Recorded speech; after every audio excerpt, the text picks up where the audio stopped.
Hello, everybody. Welcome to another episode of Nothing Like a Good Book, one of the best shows on YouTube or anywhere you'll find, so I'm told, in reference to interviewing authors, no matter what they do, fiction, nonfiction, ebooks, small, big, large, Gone with the Wind size, whatever, novels, doesn't matter. I enjoy interviewing authors, and cost effectively, I give you that chance to be able to have your book discovered. And, we're promoting your book. That's what it's all about. You don't do that, well, no one's going to know about you, right? And hopefully it'll sell your book. Get them out of that garage, wherever they're stored in the second room. Get the misses off your back, or the cheese and kisses, as we say, in Aussie land down under. And, let's hope we can sell some for you. So go to the site. What can you do for me, Mark? Well, you can read. You're a writer. Go to nothinglikeagoodbook.com. All right? Nothinglikeagoodbook.com. There you can read heaps and heaps of reviews, real, genuine reviews from authors. All right? That might change your mind a little bit. Then add to that, there's all sorts where you get promoted with your book as well. And there's the Wheel of Growth. And the Wheel of Growth covers an enormous amount of different things, depending on your budget, what you want to do. Not everybody wants a movie. Not everybody wants a screenplay, right? That's fine. That doesn't matter. Maybe you just want the thing to have an interview. Maybe you just want to have a little video made of it all, whatever. It's all there. And take your pick. You'll be pleasantly surprised at the money compared to some out there, from what I'm hearing. Maybe I'm too cheap. Who knows? No, you're not. You're just fair and honest. Don is my friend and a lovely author. I love the stuff he does. He's got to be one of the best children's writers and authors of bedtime stories, and fantasy books, God knows what. And it's a pleasure to have him back. And his name is Don Campbell. And, I just love his work. Don't I, Don? I think you've been busy with some new stories as well, and illustrations and some exciting collaborations. It's been a lot of fun. It's good to be with you again. I always appreciate having you on the show. How have you been? Thank you, Mark. I appreciate seeing you again. I've been great. Everything's been just busy. We've had some fun here, collaborating on stories, illustrations. I've been busy with a film. So life is treating me well. I appreciate that. Good. Well, obviously this was all happening on the East Coast, right? Because you were recently visiting there again. I was just back on the East Coast, on the Outer Banks of North Carolina. My sister lives back there, so we went back to get rejuvenated and get some rest and enjoy the beach, the ocean. And lovely. Absolutely. Sounds, oh mate, it sounds divine. And what does it do for you being here, in a beautiful place like that? As an author? It regenerates me. It clears my mind so I can think about new projects, new stories, old stories that I want to revamp, going back into the 70s and 80s with my daughters. Just gives me a new spark in life. You need that. Everybody needs their batteries charged. I mean, I can really relate to that. I used to, spent most of my life, 99% of it, living by water or by the ocean. Where you could walk along the edge and take in the energy waves and God knows what. But I've been in the desert the last, nearly 14 years. Yeah. So the water I get when we have a monsoon, and that's been a bit slack this year too. Anyway, you've been doing more film work lately. How does that, influence? How does it influence your storytelling, do you think? Well, movies are expressive. They're intense. It's emotional. It's timing. It's presence. Whereas writing is more of internal, quiet, internal reflection. But they come together to create a complete narrative, which I find helps me. And I've learned a lot by just shooting a film recently on how things work and how hard it is, how much time is put into just a 14 or 20 second clip. How many hours is actually put into that little clip. So I just learned a lot. The clip, that little clapboard that people use, that you see from time to time on a show. The little clapper that's for editing later. So you know where the hell you were when you took the shots. Yeah. I found out what that meant. Which I thought that was to say quiet on the set, start the movie. But it actually starts the sound system. Right. So I didn't know that. So I've learned a lot. Well, film teaches you timing, doesn't it? Emotion and presence, as you say. The elements slip into your writing that you talked about, especially all the pacing and the character expression. But no, you're right about it takes time. You don't just shoot. You've got all the pre stuff before you do Right. a film because we're involved here in Arizona, and I live in a place that the Duke used to live. Oh yeah. It was we were the backyard of Hollywood Right. in Tucson, Yeah, old Arizona. Tucson. Yeah. But we still got sets up and all the rest of it. But unfortunately, at the moment, a lot of people are going to Utah and New Mexico because of the investor budgets that they're getting on tax benefits and everything. But I was speaking with, the fellow that leads the Arizona film and the whole scene basically out of Phoenix. And he was sharing with me there's some good news happening in that area because we've got a lot of excellent talent here in Tucson, writers, directors, producers. That's whom I work with. I do a bit of acting myself and I do writing, but that's why I can offer it as from nothing like a good book. You go to Hollywood and try and make a movie, even an indie, you're going to need at least $1 million. You're going to need a lot of stuff. And that's why people say to me, well, what can you do a movie for in a screenplay? A lot less than that, I can assure you. Otherwise, we could never do it because the authors I meet don't have that sort of money. Anyway, let's have a look at what you have put together on this particular film that you've just made and what it represents. Because the angle here, for those watching, the angle is you may be an author. Maybe you want to do children's books like Don. Maybe you don't want to do children's books. Maybe you want to do something else. Doesn't matter. But how can a film help you? How can doing video also help you? So let's have a look at that. I'm going to put this on and I'm going to take you and me away, okay? I love this thing. This is lovely.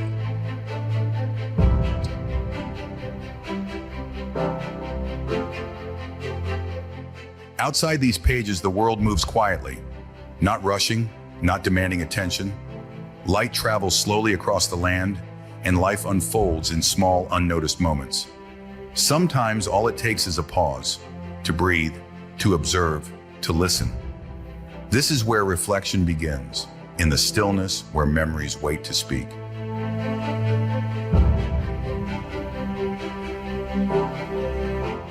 This collection is not arranged by rules or chapters. It unfolds the way life does, through moments remembered, places once stood in, and emotions once held quietly. Each poem belongs to a time, a feeling, a lived experience. Together they form a journey shaped not by perfection, but by presence and reflection.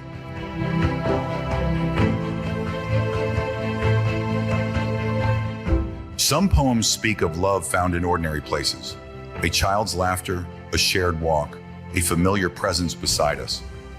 In family, in companionship, in shared moments that pass too quickly. They remind us that love does not always announce itself. Often, it lives in the everyday, in laughter, in quiet support, and in bonds that remain even when time moves forward.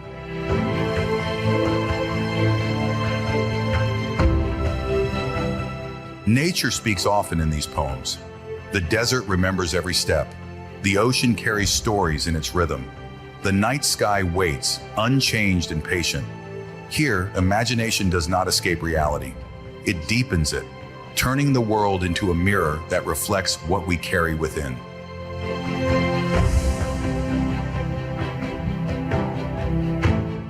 These poems also remember a nation, not as an idea, but as a lived experience. They reflect pride and responsibility, sacrifice and belief. Through words shaped by history and personal witness, they honor the ideals that bind people together. They ask us to remember not only the beauty of freedom, but the cost carried by those who defend it.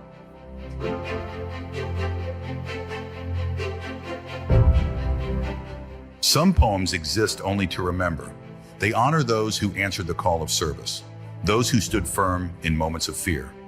These are not poems of spectacle or noise. They are poems of respect, quiet acknowledgments of sacrifice, courage, and the lives forever changed by loss.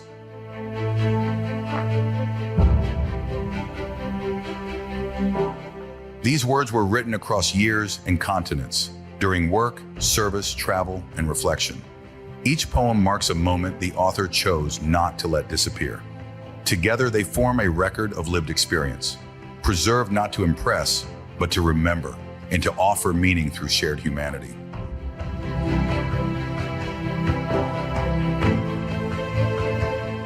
If you have ever paused long enough to listen, to remember where you've been, to feel what remains, and to reflect on what matters most, these pages are for you. These are not loud stories. They are quiet whispers waiting to be heard. Lovely stuff. And my question for you is, writing for books different, do you think, than for, performing for film?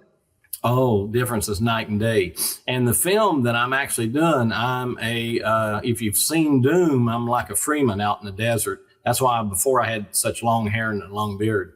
That's why it's all gone now, because my part of the filming's over with, and we've been filming out in the desert. I get it. But that film we just showed in reference to your YouTube story videos, it's really taken off. What's the creative process like? Oh, well, I start out with my story and a general idea, and then share that with Brandon, who is my digital media professional back in Lexington, Kentucky. And then he and I sit down and work out the illustrations to our work. And we share that with Sophie, who's our publisher. Right. And there's some time involved with it. And I will say that Brandon and Sophie are both paid consultants for me. Right, they've got to be for this day and age, mate. It's the same for me. I pay editors and I pay publishers, and people wonder why I charge to do what I do. It's pretty fair. You know what I mean? I don't charge 20 grand or 15 or 8 that some people are selling me for, believe it or not. Oh, a lot less than that, as you're aware. But by the time I pay everybody, there's not a lot left either. You can all very well doing it for love, but if you're going broke doing it, then get out of podcasting. You know what I mean? Right. And it's difficult to get national sponsors till you're way up there, like a bloody Rogan or an NPR with the numbers. So you can't win either way. You know what I mean? But if you enjoy doing it, then do it. It's also a hidden message there for somebody. But no, fantastic. And some videos, I mean, you've tried solo too, haven't you? I have. And if you go to my YouTube, you can see where I've animated some characters out and stuff. And there's just a huge difference when you look at what I do and what I look at what Brandon does. And his artwork, as you just saw, that's in volume 1 of the series of books. Volume 5's coming out soon. That's going to be similar to that. Right. And that's actually to get them all organized, volume 1, volume 2, probably put them together as a nice series would be good. That would be a movie at that point for sure. Yeah. It's something to consider. Thank you. How are the families responding to it? Mark, the families, they're beautiful. I have calls from my own family, from others that come up and talk to me. People call me, say they love watching the videos. Their kids love watching them over and over again. So the response has just been phenomenal, and I'm totally appreciative to all of that. That keeps me going. That gives me energy. And of course it does. Feedback. Yeah. We're human, mate. We're not fully there yet, Yes. ALA wise. Oh, for sure. What was I going to say? What was I going to ask you? There was something I was going to ask you. Beautiful. Yeah, you get the messages. Storytelling for you. You've been doing it for years. It comes naturally to you. You've been doing it all your life, really, haven't you? I have, going back to even teenager, yeah. Yeah. So what I want to do is, I'm showing all these shots here. Let's talk about these as books. And because everything you talk about too, there may be somebody watching who wants to do what you're doing, So any tips you can give them or any advice, by all means do so, Don, Well, these three here, what do these lovely 3 dolls here represent? Those are my ladies right there. You're a glutton, aren't you? All of these are yours? Yes, with a little heart, that's Zoe. The lady in the middle, that's Brandy. And that's Zoe. Beautiful. Right. And then the lady with the red hair, that's Catherine. We call her Cat. Right. But that's my girls. That's who I wrote about growing up in the 80s and 90s with them. Saturday morning. And the little one, who's that with the heart showing? That's Zoe with the heart. That's Zoe, of course. Well, we're going to see Zoe. Where are we going to see Zoe? Right here on this one. Boom. And that's Zoe? That's Zoe as well. And she's in the 31-acre forest. Right. We're But right. she doesn't have red hair in that case, though, right? Well, now Catherine has red hair. Catherine is the, see, I get confused. That's okay. That's I'm all getting right. old, mate. It's That's hard the trouble. because they're all beautiful girls. What does this one represent? I love this show. This, we on our farm in central Kentucky, or in this case, eastern Kentucky, years before we owned the farm, which we didn't know, a lady and her baby died in a really bad winter storm. Her husband was gone. And every once in a while, especially in October, early November, you can hear cries coming across the valley. And my brother and my cousin and I call him my brother, Paul, we always thought that it was a bobcat or a panther or something out there. So we got curious one night and went searching for it. And we saw someone walk into the barn. When we went back to the barn, we have two barns, one over the hill and then one just behind the house. Right. We went to the barn and no one was there. So we started paying attention. And every once in a while, you'd see this mist appeared to go into the barn. Oh, lovely. Some spirit is coming back there, mate. It is. So once we did the background behind what had happened, we learned that this lady had passed away with her child. And we believe, it might be the wind talking to us, but we believe that her spirit had never left. So we did some amazing things at the time. And it's in the book called Greenbrier on the Ridge. Okay. So that's that particular one. Yeah, I did want to mention here, excuse me, before I go off this with the girls, your team and everything, you're very proud about the fact that, you all work as a team. My question is why, and some of them are paid, some aren't, some volunteer, some are family, some aren't. For anybody that's watching that's in a position who works alone like I do, but, you can get people to help you and work with you. I have associates in India and Pakistan and Ireland, all over the place, and of course America. But the reality is, how do you work together as a team when you're apart, from an author's point of view? Well, when it started back in the 70s and then the 80s and of course early 90s. I wrote the stories for bedtime for my girls. And we would sit down at night recently in the last 6 years, certainly over COVID was a great opportunity. And we would sit around and we would all take a character out of one of the stories and we would present that. Well, with that idea, then I would take it to Brandon. And Brandon's known me from University of Kentucky. He's known me from years, for years and years. Brandon and I would sit down and we would discuss the story. He would read it and he'd say, well, how about this direction or this character or that character? And we would put it together, and sometimes we agreed and sometimes we'd have to go back and do it maybe 3 or 4 times. Right. But it was just working closely together, doing what you and I are doing right now, not always agreeing, but always working through and trying to give the best product out there we possibly could. Well, you do, and your books sell well, and you've got beautiful stuff. Now, this one was about the story. I've noticed that, back east, there's a lot of ghost stories and a lot of spirits still hanging around, and it seems to be, there's a plethora of them, but you talk about Lexington, Kentucky. I've personally never been there, but I just love what I've seen on movies, documentaries, the beautiful horse rails and the farms and the stud farms and the green grass and the God knows what else. In fact, I'm writing my trilogy at the moment based on a beautiful, breeding ranch in Kentucky, of all places.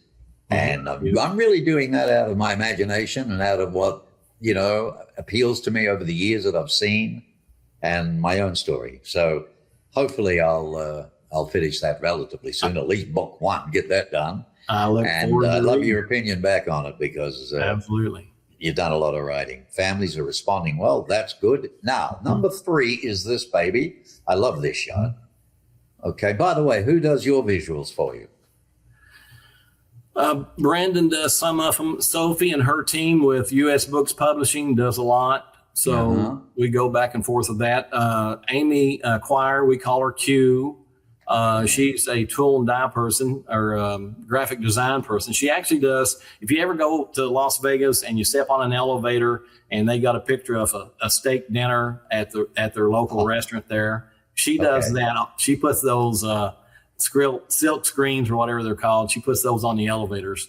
And she does them for the stadiums. She does Coke and Pepsi and all that. There you go. Good on you. Beautiful. Artwork is very important. Yeah, very important. She and Brandy grew up together. So when Amy has a chance, she comes over and works with me. And see, collaboration is important. I mean, children's stories, characters thrive, don't they? Multiple hearts, minds, all contributing. I think it probably makes the work richer. I think you feel that, don't you? Oh, I do. Absolutely. Yeah. There's no way I could accomplish what I have without them behind me. I can write the stories. I think I'm a pretty decent storyteller. Right. But to bring it to life, to put it in illustrations and make it make sense to fit, that's just not my cup of tea. I'm trying. I'm learning a little something every day, but I'll never get to where it's going to be my cup of tea. Well, you know what they say, my friend. The day you stop learning is the day you might as well leave the planet. You know what I mean? I believe that. I love this one. This one is beautiful. Look at this. She's gorgeous with the horse. It's the story behind this one. That's Cat. Yeah, we're actually on our farm right there, and that horse is named Star. The full name of the horse is Crystal Star. That's Catherine, and that was her horse growing up. And they just where one was at, the other one was at most of the time. And a couple of times, Catherine would go off to school, 3rd, 4th grade, and Star would get out and walk down to school and then walk home with her at the end of the day. And that's about a 7-mile walk. Yeah. So that's not something you want to do. But that's the stories that first got us started. And I think Brandon done that illustration for us. Right. So very nice. It is a nice word, Brandon. Not a problem. See, there are people. I do this sort of stuff too for people, whatever they want. You know, I'm starting to open up for authors. Authors need help. That's why I started this site, as you're aware. You know, Nothing Like a Good Book is the site, but the show's geared at trying to help authors. You know, there's people out there charging millions of dollars to promote authors. You know, big names and all the rest of it. Well, I don't, because I'm nobody. But at the end of the day, I really only get what I can pay for.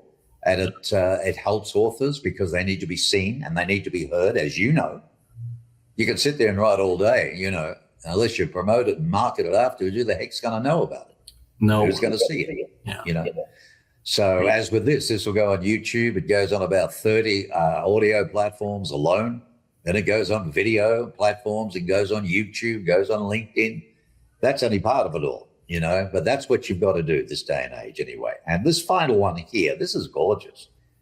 That is Brandy. In this book, I'm going to call her Mia. Brandy has a real high security job, so we keep most of her out of everything. So we call her Mia in the books. Mia, But this is her, and she's going through a cave and finds a magic crystal that's going to help save a village. So it's really a pretty story. Yes, isn't it? That's what a lovely idea. The magic crystal. Hey, I'll tell you what. Now, DonCampbellBooks.com is where people should go. That's easy. DonCampbellBooks.com. And that directs you right through to Amazon, because on Amazon, as everybody knows, it's all laid out, it's all there.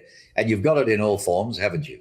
I do. Hardback, softback, what's it called? Soft cover, hardcover, and everything else. Ebooks, hard copy.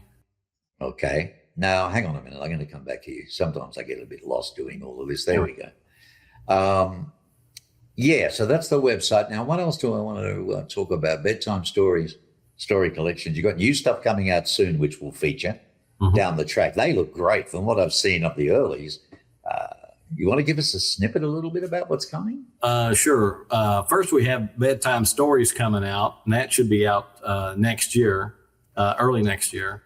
In the fall of next year, we have Halloween stories, a collection of Halloween stories. I think there's 11 altogether. But stone the crows. Listen, is that the Shadow Front collection? No. That's why I was going to get to that last. The Shadow Front collection are 4 stories that I actually started in Greece when I lived in Greece. There are 4 stories. They're intrigue, suspense, drama. They're designed for kids 14 and above. Okay, so these are more serious. Yeah, a little more serious. No bad language or anything like that, but people do get hurt in it because it's kind of an espionage. You don't need bad language in it anyway. No, and I don't do that. That's not my cup of tea. Again, no excuse. You don't even need it on films if they do that. And you see that all the time. We don't even watch TV anymore. We watch movies if we watch anything, or sit and read a book for that reason. Yeah. And a few surprises that you're going to be bringing out as well. So next year looks fantastic. In the meantime, you can get everything that we've shown today on Amazon and direct or go to your site. But your site's got other good, interesting stuff on it. It's got a background on you. It's also got different stuff to read about. So I would recommend the site to Don Campbell. Any final closing thoughts for the viewers and listeners? Don, anything you'd like to share, perhaps? Yeah, Mark, one thing I would like to say is that both with my family and friends during the COVID lockdown, some of our kids got way behind in their school. Oops. Sorry, say again. Yeah, behind in your school. I was trying to get this one up. Go on. Okay. With our school system, a lot of the kids got way behind. And in order to try to bridge that gap and make learning fun, which it should be, we've added into the back of a lot of our bedtime story collections things like educational things like the alphabet, counting 1 through 10. Oh, okay. Colors, stuff like that. So now this is for what age groups we talking now? I would say from 4 up. I'd say probably from 4 to 8. It's anyone starting out like pre-kindergarten, kindergarten that should have been in school but didn't have a chance to go to school. Mom and dad's working, and they just didn't get their early elementary education. This is just to try to help bridge that a little bit. That's a good idea. Yeah, I see that now in the family. You've just sparked one in my head, I'll tell you now. This is based on the ABCs and on counting, mathematics, counting 1 to 10. Mm-hmm. Correct. Now, imagine from a creative point of view, an English point of view. Because I was useless at science and math and, algebra. Oh, yeah. But I taught the class in English, lit, and expression wasn't bad. But geography, history, Latin, French, I did really well in. But you lost me on that. That would have been good for me. But how about you put in your books also maybe an idea where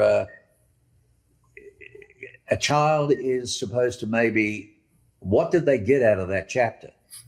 What were you trying to, and write it for me, give me an idea of what the chapter was about.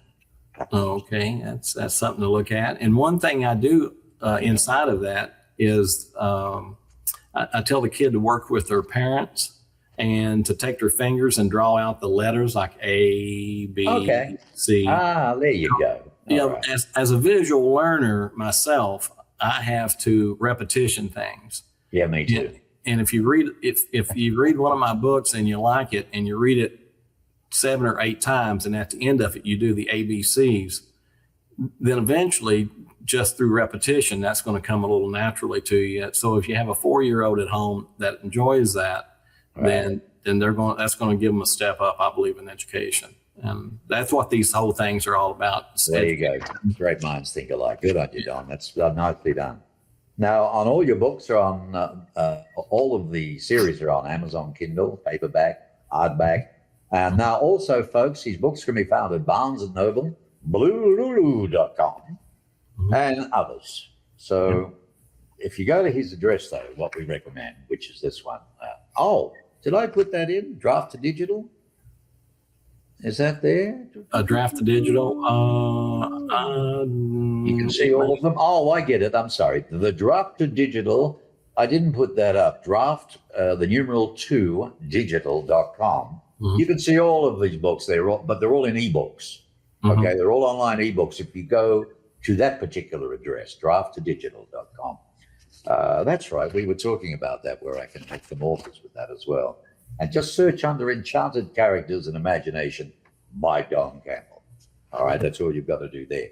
This stuff here, though, on the screen now, this is where you can write to Don, email him, blast the hell out of him, do what you want to do. He's a nice There fellow. you go. I don't know why you would, but if you'd like to talk to him about writing, anything you could get help with, maybe, okay, he'd do that for you. He's a lovely fella. He would do that for you. There's all, look, here's his phone numbers. There's his personal email.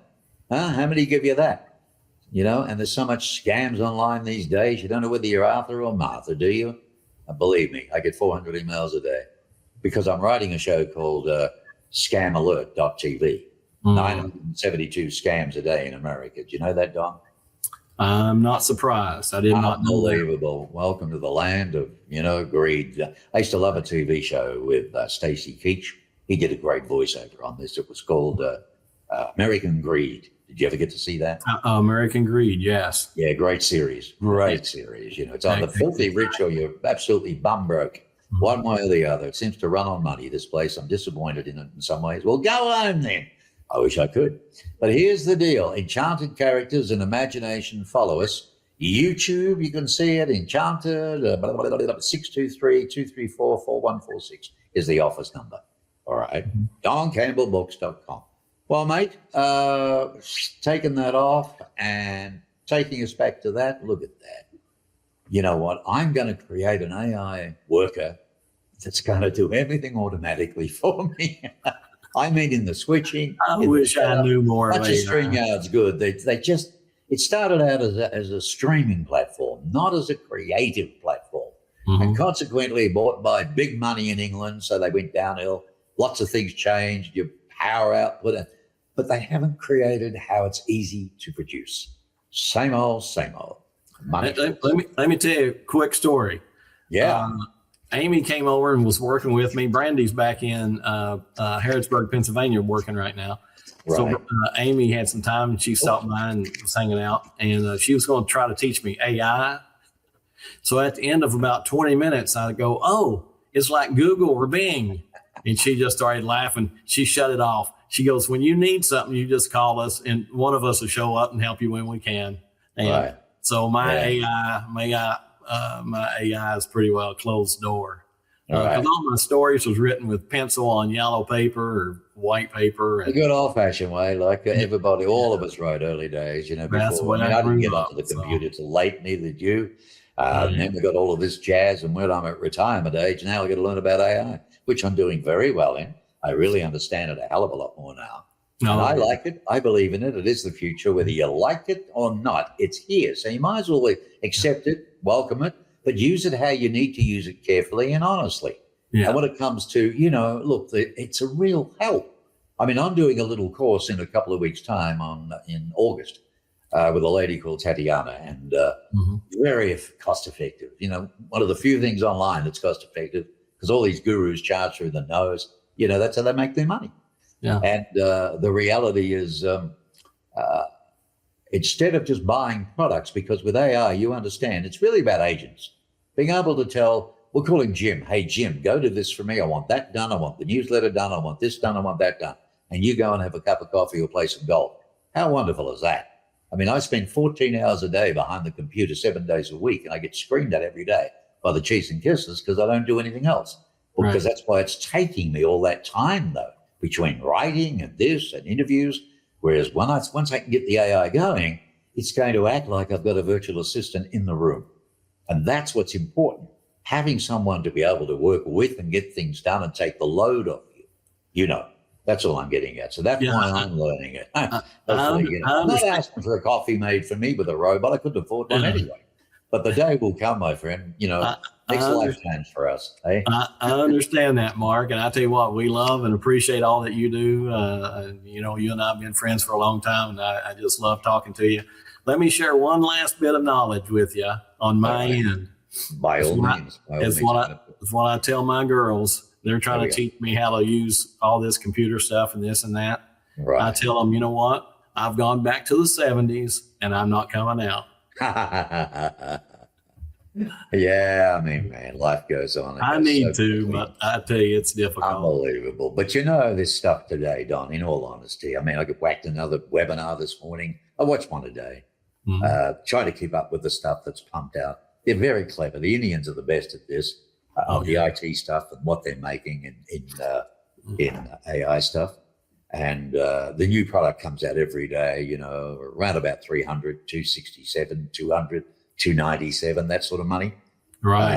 They're not the 49 crap of ClickBook anymore. You know, it's serious stuff, dashboards and all this, and it can do anything, but you've still got to prompt, you've still got to teach, you've still got to be able to make sure those agents go out and do the right thing versus you learning how to actually build your own agents, right? That sounds hell, doesn't it? It sounds horror, you know, coding and all this jazz. That's not the case. A lot of people have got the wrong about AI. That's not the case. You don't need all that. Yeah. But if you can have that help, and when it comes to writing, listen, I've written my book with only a bit of support from Claude, which is one of the AI things, right? Very good that I needed certain corrections. I wrote the thing, but I got some help. Nothing wrong in that. But there's stuff coming out now, mate. You push a button and it writes the books for you. Oh, right? Yeah. It does everything, creates it. Like all the hard work you've put in over the years and what you do. Oh, yeah. That's original. It'll always be there. And it's from the heart that you write. It is. It's from the heart, and it's to my girls. And, exactly. They wanted it. A button and everything's done with characters and storylines. And right. So what do you do? What do you say? Well, that's not fair, Mark. That shouldn't be the case. Yeah. Okay. But we're not going to change. We're not going to change it. You know why? That's the world. Yeah, that's the world we live in. Yeah. Because Amazon makes money. That's why. Right. Sure. Again, see? It's all about making money. Yeah. That's what it's about. And they're not going to stop it because the more you make, the more that's out there amongst the million. And people say, well, what's the use of being an author? I'm never going to be read or heard or seen. I'm up against a million other books. How am I going to get found? What's the difference? I'm working my ass off writing all night because it's from the heart. You're pressing a button and you're selling more than me. How? Right. Well, I teach that too from my Nothing Like a Good Book. And you know what? I used that line not long ago on a plane flying back from the Outer Banks. But you know, a couple of things in the back of a lot of our stories and poems. Right. For my daughters, I wrote down where I was at, what I was doing, sometimes who I was with, so that they would know, they could track my history through travel and time and friendship and stuff like that. So, but you're right. I mean, you know, AI is here to stay, and we can either get on board. Embrace it. That's where it's at, mate. You know, but it's ironic too. You know, the other day one went, what's it called? Not rabid, wild or rogue. Rogue's the word I'm looking for. Oh, rogue, yeah. Attacked another one. Oh man, we're in for some interesting times coming, I tell you. But what does worry me is the water factor. You know, places like Arizona, yes, we've had some rain in the last few days, you know, but nothing like we used to get for our monsoons. I can remember, you know, 12, 10, even 11, even 8 years ago, you could predict at 3 o'clock in the afternoon on the dot, you would get it down. But we'd sit out in the back balcony and, you know, have a smoke. In those days, I smoked. I don't anymore. Which God, I never did. But that was 20, 30 years ago when I quit. But, sure. You know, you could time it to the minute. Now, you know, you never know when the heck it's coming. And it could be midnight. It could be 2 a.m. It could be 8. Usually it's in the evening and we're not getting as much. So, but with all the water that is needed in reference to the data, you know, for AI and all of the IT coming and so on, you get a place like us that rely on, you know, it's a contentious issue in Arizona. Right. And that is getting the water to places like Phoenix and Tucson, which comes from the Colorado. Then you got farming and you got all this agriculture. Now on top of that, you're going to have all this stuff. So unless we're drawing it from the sea, which is very costly to be able to do the salinization stuff, we need new inventions to be able to handle all of this and do what we've got to do. But what it can do for medicine and what it can do for other people, once they understand how to use it, it's a marvelous, absolutely marvelous at that time, as long as it doesn't go the other way. But we'll be gone and past this lifetime, Don, by the time it's doing everything it's supposed. But the robots are nearly there, you know that? Oh, the feeding and walking robots, go get me a cup of tea, please. I want some Vegemite and some nice toast, not too thick, please, Herbert. Thank you. You're right. You know, I need to adopt more of your personality on that. Yeah, I mean, imagine, you know, blonde with blue eyes, gorgeous figure. That's going to Could you imagine what our grandparents would think if they saw this world today, and what exactly. we would think if we were alive 100 years from now? Well, there you go. There you So, go. It's history in the making. We're nothing. We're young. We're 250 lousy years. that's These right. aliens that are landing, you know, they're billions back.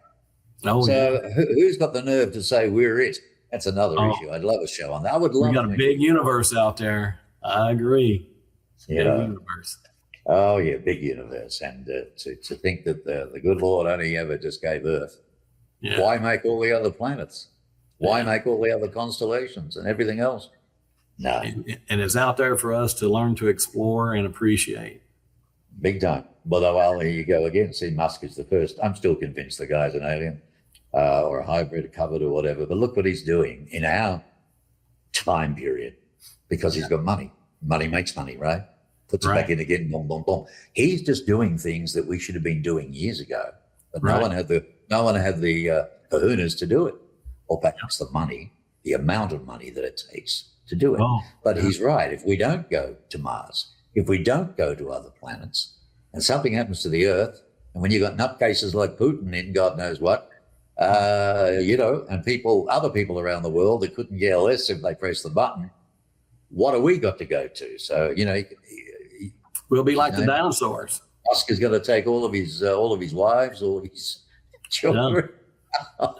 And head off. Go to the moon. But he better take your books. So I'd write to him, for God's sake. You never at know. least- He might. At least some of them. Yeah. Yeah. You know, he's not silly. Where he sees a quid, he'll go for it. He goes for the throat. I admire him because of that. He's a great Oh. entrepreneur, you know. Yeah, I do too. Anyway, take care. Say hi to the family for me. And keep writing, mate. Keep going. You know, you're up there with me. I think the lesson in life, I've just finished a different sort of book, a little short one. It's called Passion Has No Age. Mm. I've got one thing left on the bucket list I would love to do, and that is to see America, travel, but do speaking engagements while I was traveling, so I could see America. Oh, that'd be And wonderful. you paid for it at the same time. We'd help just to pay the airfares and everything else, accommodation. But no, I would love to do that because I've done a million things in my life. I've learned a lot from it. Mhm. And I'm a great believer of, you know, I meet a lot of people at our age group and say, oh, we're done, we're finished and all. No, you're not. Life's just starting.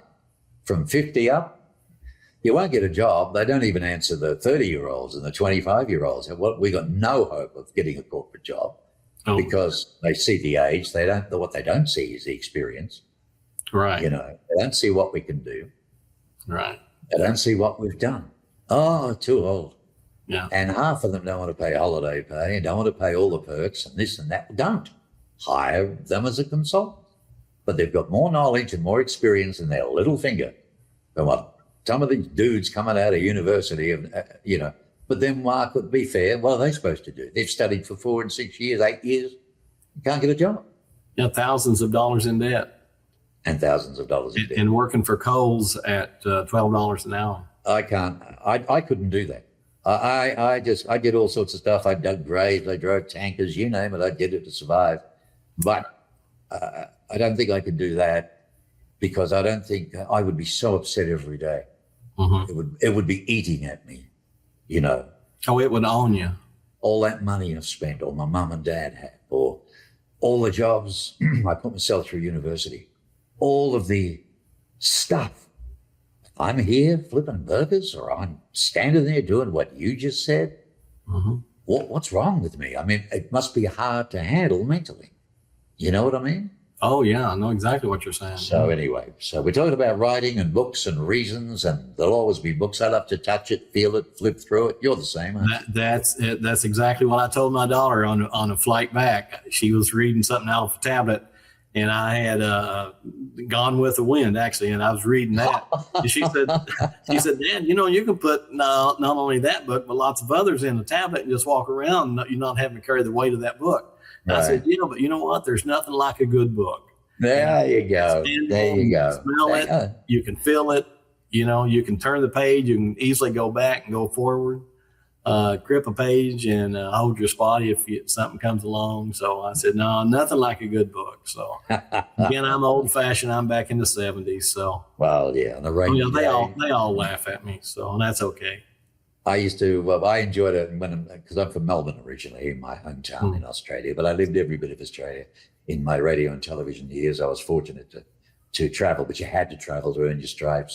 You had to learn the game, and you had to get up where you could. You start in the bush.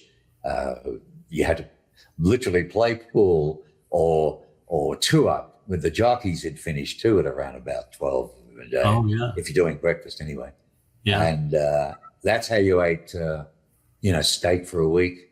Oh, yeah. Or that's Sounds how you good ate. now, doesn't it? Good. Otherwise, you're on cheese and bloody cereal. Yeah.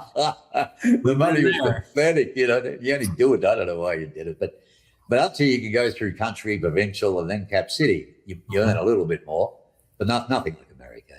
They get money for not turning up here. It's unbelievable. But same for television, but you got to start all over again, and you got to work your way through it to Cap City. And only 1% make it, and I did. So I'm grateful for that. I thank the Lord every day for that. I don't thank him for all the mistakes I made, though, and I wish I could go back.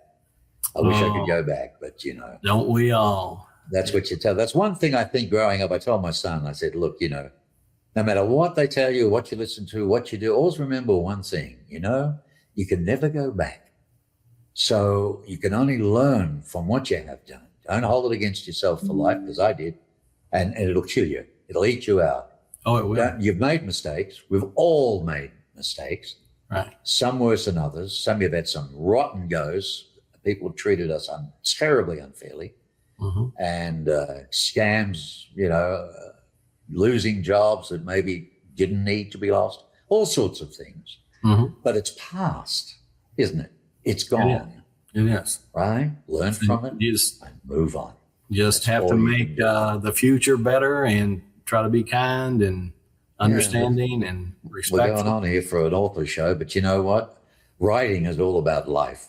It is. That's all I write about. That's what my author's notes at the end of the stories are all about. Is my life. I'm going to tell you when you read my books, you're going to learn my life story. And I've been blessed, Mark. I live in a beautiful country. I've in a country of beautiful people. A hodgepodge of cultures and.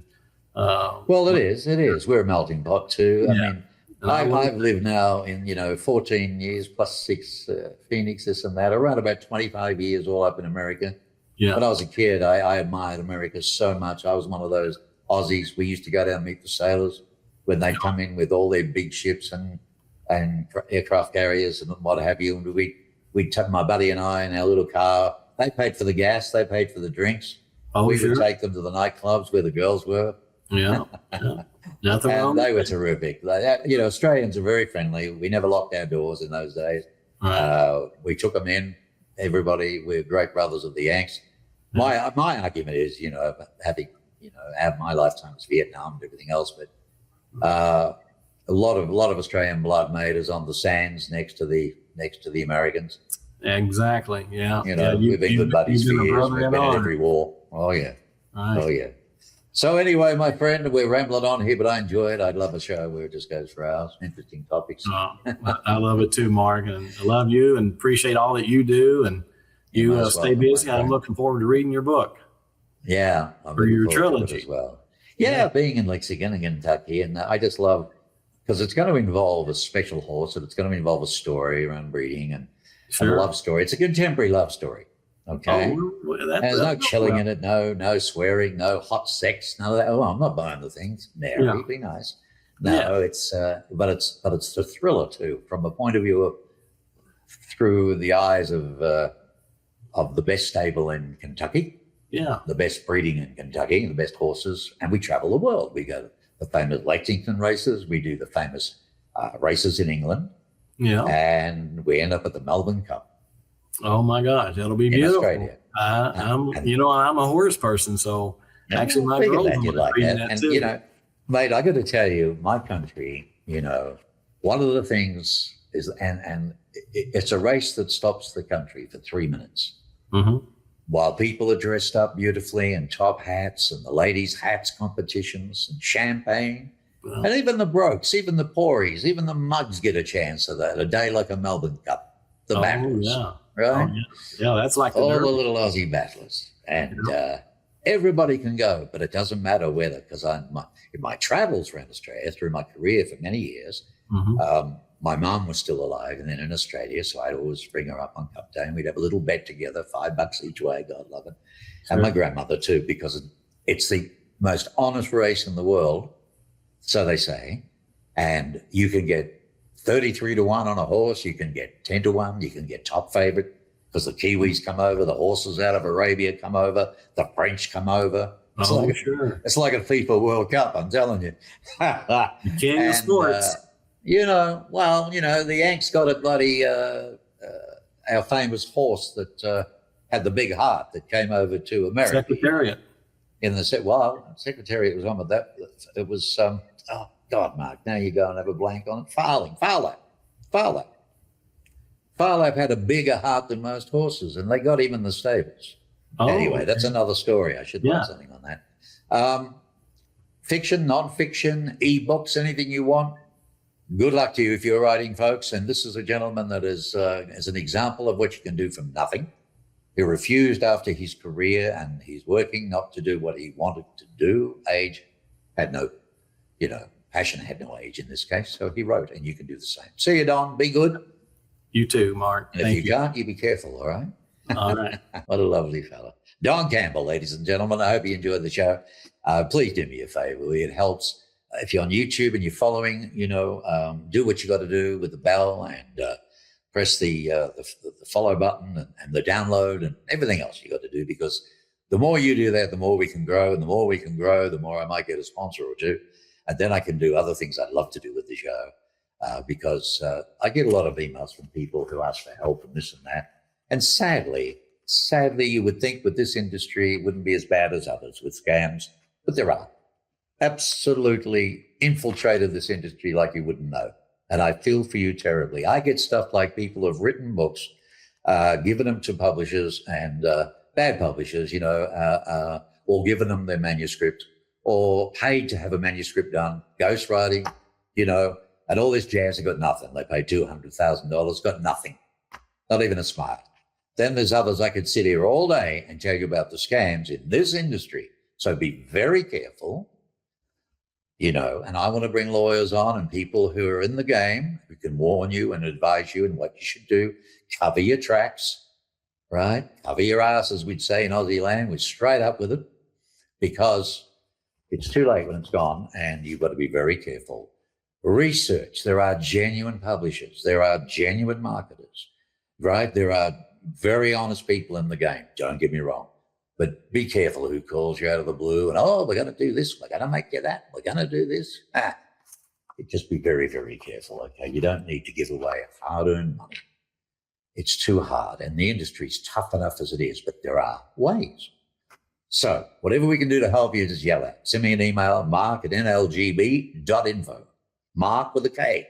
Mark@nlgb, short for nothing like a good book, .info. Not com, not org, .info. Okay, got to go. Thank you very much. And I hope you enjoyed today's show. Good luck. Don't forget, Don Campbell's only one. We have many, many. Every author I've ever done is on the sites, both the Mark Bishop Media site, but more so on the Nothing Like a Good Book site. Okay? And so are all the reviews, the genuine reviews, every one of them. All right? So you be kind to each other.